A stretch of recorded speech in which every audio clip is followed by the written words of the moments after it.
Hey there guys, so I have my raw clay here that I've soaked overnight, got my drill mixer ready to go, and I have my clean clay buckets over here.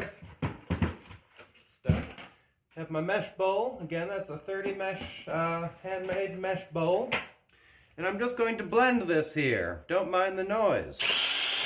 So Felipe always said you really want to get it to where it's about like chocolate milk. The first blend is a little easier to get because we're getting easily available clay. And then we'll just do a rinse on the sand that's left over.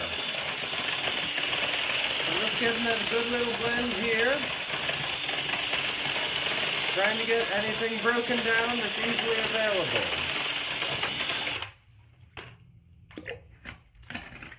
There, now that's all blended. So if you want the clay finer, let it settle for a moment. If you want less sand, but I do want some sand in there. I have good quartz and feldspar sand in the clay, which I want because it helps prevent shrinkage. I don't add any sort of temper or anything to there. And it also allows me to allows me not to add any silica or feldspar to the clay. And I want that good toothy, sandy stoneware clay, so I just go ahead right away and pour. But again, I don't use the screen to control how much sand. I use my pouring and how much it settles in the bucket. We just want to pour until we have, until we get the sand. We don't want the sand bed that's in the bottom to enter into our screen. We just pour very carefully.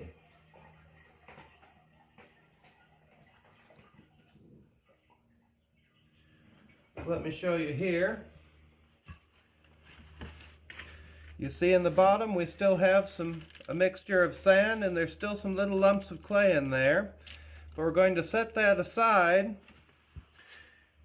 And then I combine those together, 2 buckets to 1 of that sandy clay lump mixture, and I give it a rinse. And in the end, we'll just end up with clean clay in these buckets over here, and clean sand in the washing buckets. So we're going to let these buckets with the clean clay settle overnight. We'll have clear water. I'll pour that off, and I'll show you the rinse. How's that sound? So I hope y'all are taking care, being well, and I'll talk to you later. Bye-bye.